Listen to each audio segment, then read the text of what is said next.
தங்கவயல் கோரமண்டல் ரயில் நிலையம் அருகே உள்ள புனித செபஸ்தியார் ஆலயம், புனித அந்தோனியார் திருத்தலத்தில் 3 நாட்கள் சிறப்பு தியான கூட்டம் நடைபெறுகிறது. கேரள மாநிலம் போட்டா தியான இல்லம் சார்பில் நடைபெறும் இந்த 3 நாட்கள் தியான கூட்டத்தை அருட்பணி எக்காலம் ஜேக்கப், பிரதர் டிவி அந்தோனி மற்றும் குழுவினர் வழி நடத்துகின்றனர். ஏப்ரல் 12ஆம் தேதி முதல் 14ஆம் தேதி வரை, அதாவது ஞாயிற்றுக்கிழமை, திங்கட்கிழமை, செவ்வாய்க்கிழமை 3 நாட்களும் தினசரி காலை 9 மணி முதல் மாலை 6 மணி வரை இந்த தியான கூட்டம் நடைபெறும். இந்த கூட்டத்தில் பங்கேற்கும் பக்தர்களுக்கு 3 நாட்களும் காலையில் சுவையான சிற்றுண்டி, மதியம் சுட சுட உணவு வழங்கப்படுகிறது. தங்கவயலின் மிக மிக பழமையான இந்த தேவாலயத்திற்கு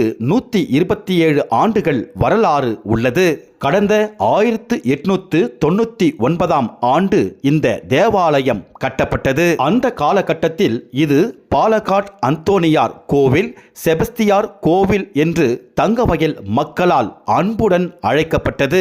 இந்த நிலையில் கடந்த 8 ஆண்டுகளுக்கு முன்பு கண்களை கொள்ளை கொள்ளும் இந்த அழகிய தேவாலயம் கட்டப்பட்டது. புதிய தேவாலயம் அர்ப்பணிக்கப்பட்ட 8ஆம் ஆண்டு விழாவாக இந்த நன்றியறிதல் தியான கூட்டம் நடைபெறுகிறது. இந்த 3 நாட்கள் தியான கூட்டத்திற்கான அனைத்து ஏற்பாடுகளையும் பங்கு தந்தை அருட்பணி பி ஆரோக்கியதாஸ், ஆன்மீக குரு அருட்பணி விக்டர் இமானுவேல் மற்றும் Kolar Thangavayal Coromandel divine convention committee செய்துள்ளது.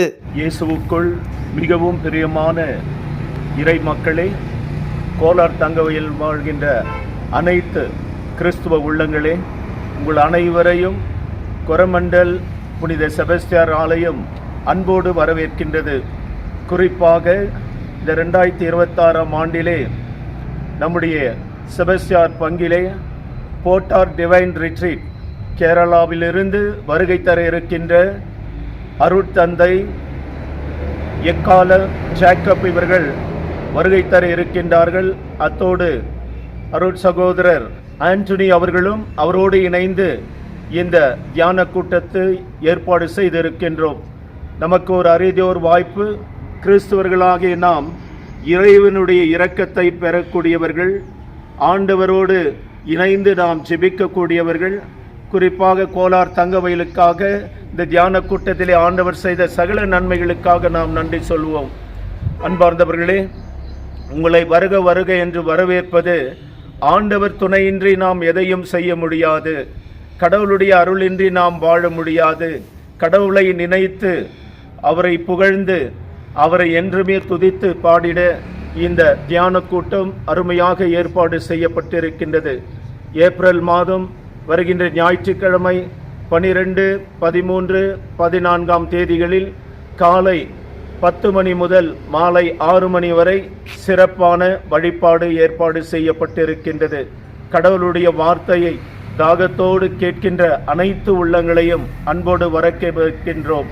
நீங்கள் உடல் நலம் பெற்று ஆண்டவருடைய அருளை பெற்று ஆண்டவருடைய அன்பின் சாட்சிகளாக நீங்கள் என்றும் வாழ பலவிதமான நோய்கள், பிணிகள், துன்பங்கள் ஏராளமாக நம்மை வாட்டி வதைத்து கொண்டிருந்தாலும் ஆறுதல் அளிக்கின்ற ஆண்டவரிடம் நெருங்கி வாருங்கள். சிறப்பான வழிபாடு, நற்கருணை ஆராதனை, குணமளிக்கும் வழிபாடு, பாவ அறிக்கை வழிபாடு மற்றும் வாலிப உள்ளங்களுக்கும், திருமண தம்பதிகளுக்கும் மற்றும் அனைத்து குடும்பங்களுக்கும் ஆண்டவருடைய அருளும் ஆசீர்வாதம் பெற உங்களை வருக வருக என்று வரவேற்கின்றோம். ஆண்டவர் இயேசு நம்மையும் வழிநடத்துகின்ற அருட்தந்தை எக்காலம் ஜேக்கப் அடிகளாரையும் அவருடைய குழுவினர்களையும் ஆவியானவரால் நிரப்பி நம் ஒவ்வொருவரையும் ஆவியானவருடைய மழையில் நனைக்க வைத்து நம் உள்ளத்தை குளிர வைத்து ஆண்டவரை என்றும் துதிப்போம், ஆண்டவரை என்றும் ஆராதிப்போம்.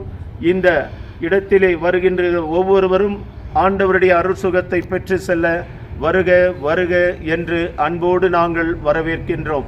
நாம் கோலார் தங்கவயல் கோரமண்டலில் செயலாற்றி கொண்டிருக்கின்ற டிவைன் கன்வென்ஷன் குழுவினர்கள் இந்த முறை ஏற்பாடு செய்திருக்கின்றார்கள். மீண்டும் அவருடைய சார்பாக உங்களை அன்போடு அழைக்கின்றேன். ஆண்டவர் இயேசு உங்களை நிறைவாக ஆசீர்வதிப்பாராக. திருச்சபையின் பெயராலும் நம்முடைய பேராயர் பீட்டர் மச்சாடோ அடிகளார் பெயராலும் கோலார் தங்கவையில் இருக்கிற அனைத்து பங்கு தந்தையர்களின் சார்பாகவும் மற்றும் கோலார் தங்கவையின் முதன்மை குருவாக திகழக்கூடிய கில்பர்ட் ராஜ் இவருடைய சார்பாகவும் உங்களை அன்போடு அழைத்து இதிலே பங்கேற்க வரவேற்கின்றோம். இந்த அழகிய தேவாலயத்தை கொஞ்சம் பாருங்க.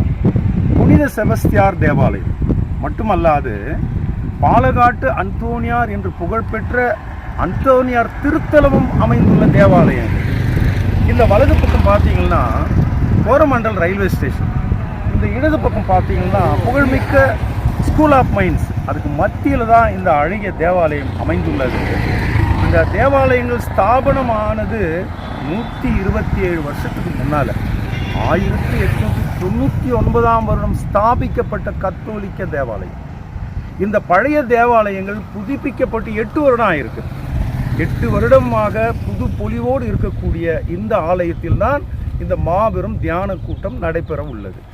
பாலகாட்டு அந்தோனியார் என்று ஆதி காலம் முதல் தங்கவயல் மக்கள் எல்லாம் அந்த பாலகாட்டு அந்தோனியாரை தேடி நாடி வந்த தேவாலயம். இந்த புதிய ஆலயங்கள் கட்டப்பட்டு 8 ஆண்டுகள் ஆகிறது. இந்த 8 ஆண்டுகள் முடிவுற்றதின் நினைவாக இறைவனுக்கு நன்றி செலுத்தும் விதமாக ஒரு மாபெரும் தியான கூட்டம் நடைபெற உள்ளது. இதில் நாம் என்னெல்லாம் பெற இருக்கிறோம் அப்படின்னு கேட்டால், திருப்பலி பூசைகள், நற்கருணை ஆராதனை, குணமளிக்கும் ஜெபங்களும் அபிஷேகமும், பரிசுத்த ஆவியின் ஆற்றல் மிக்க ஜெபங்கள், இவை எல்லாம் நமக்கு கிடைக்க இருக்கின்றது. எல்லோரும் வாருங்கள், உங்கள் குடும்பத்தோடு வாங்க, விசுவாசத்தோடு வாங்க, இதயத்தில் நன்றியோடு வாங்க. இறைவனுடைய அன்பையும் அந்த வல்லமையும் நீங்கள் அனுபவிக்கலாம். தயவு செய்து வரும்போது நீங்கள் பரிசுத்த வேதாகமத்தையும் குறிப்பேட்டையும் உங்களோடு எடுத்துன்னு வரணும்னு பணிவன்போடு நாம் கேட்டுக்கிறோம். இயேசுவில் பிரியமான சகோதர சகோதரிகளே, தங்கவயல் மக்களே, இதோ வருகின்ற 3 நாட்கள் மாபெரும் டிவைன் கன்வென்ஷன் என உங்களை அன்போடு அழைக்கும் அருட்தந்தை ஆரோக்கியதாஸ் அவர்களின் பெயரால் அவர்களோடு சேர்ந்து டிவைன் கேரளா விழுந்து வருகை தந்திருக்கும் குருக்கள் மற்றும் அவருடைய குழுக்களோடு வந்து ஆண்டவருடைய வார்த்தையை அறிவிக்கும் இந்த நாளிலே நீங்கள் அனைவரும் குடும்பத்தோடு வந்து கலந்து கொள்ளுமாறு அன்போடு கேட்டுக்கொண்டு, ஏன் இந்த டிவைன் எதற்காக நடத்தப்படுகின்றது என்றால், இதோ ஆமோஸ் இறைவாக்கினர் 8ஆம் அதிகாரம் 11ஆம் வசனம் கூறுவது போல, இதோ பஞ்சகாலம் வந்துவிட்டது, உணவிற்கோ தண்ணீருக்கோ அல்ல, ஆனால் ஆண்டவருடைய வார்த்தைக்கு பஞ்சகாலம் வரும் என அதோ கூறிய ஆமோஸ் இறைவாக்கினர் இன்று அந்த பஞ்சகாலத்தை ஒழிக்க நாம் அனைவரும் ஒன்று சேர்ந்து இந்த குருக்களோடு மக்களோடு சேர்ந்து பிரார்த்திக்க வேண்டுமென ஜெபத்தோடு கூட அந்த பஞ்சகாலத்தை ஒழிக்க நாம் அனைவரும் ஒன்று சேருவோம். பேதுரு கூறுவார், என்னிடம் பொன் வெள்ளி எதுவும் இல்லை, ஆனால் ஆண்டவரின் இயேசுவின் பெயரால் எழுந்து நட என்று சொன்னார். அதோ அந்த முடக்குவாதக்காரன் எழுந்து நடந்து இதோ ஆண்டவரை புகழ்ச்சியோடு தேவாலயத்துக்கு சென்றான். அதே வண்ணமாக நாம் அனைவரும் வந்து அந்த ஆசிரியரை பெற்றுக்கொள்ள அனைவரும் மீண்டுமாக வந்து குடும்பத்தோடு வந்து இந்த விழாவினை கலந்து கொண்டு ஆசீர்வாதத்தை பெற்றுக்கொள்ளுமாறு அன்போடு அழைக்கின்றோம்.